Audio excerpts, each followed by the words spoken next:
এখন যা ঠান্ডা পড়েছে, এই ঠান্ডার মধ্যে কিন্তু গরম গরম স্যুপ বেশ ভালো লাগে।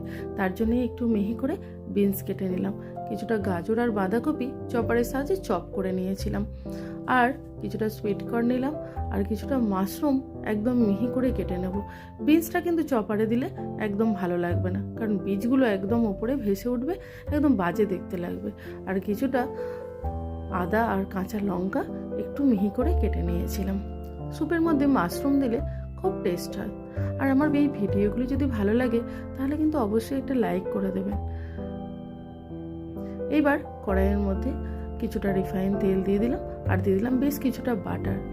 রিফাইন তেলটা না দিলে বাটারটা কিন্তু পুড়ে যাবে।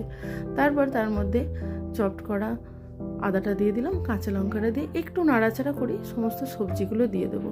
একটা তেজপাতা আর দুটো দারুচিনির টুকরো দিয়ে বেশ কিছুটা যতটা স্যুপ দরকার ঠিক তার ডবল জল দিয়ে ফুটতে দেবো। পরিমাণ মতো নুন দিয়ে সমস্ত সবজি মাশরুম দিয়ে আধ ঢাকনা দিয়ে ফুটতে দেবো। পুরো ঢাকনা দেবো না, তাহলে কিন্তু স্যুপের বাঁধাকপির যে ভাপাটে গন্ধটা সেটা কিন্তু স্যুপের মধ্যে থেকে যাবে। এবার যেরকম করে আমরা রুটির আটা মাখি সেইভাবে আটা মেখে রুটিটা ওরকমভাবেই বেলবো। একটু পাতলা করে বেলে একটু পিস পিস করে কেটে ফুটন্ত স্যুপের ওপর এই রুটিটা দিয়ে দেব।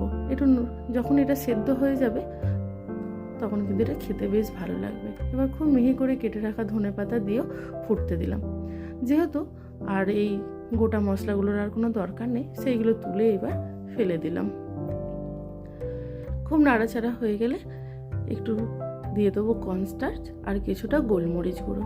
গোলমরিচ এটা গোটা গোলমরিচ যদি ক্রাস্ট করে নেওয়া হয় তাহলে কিন্তু খুব ভালো হয়।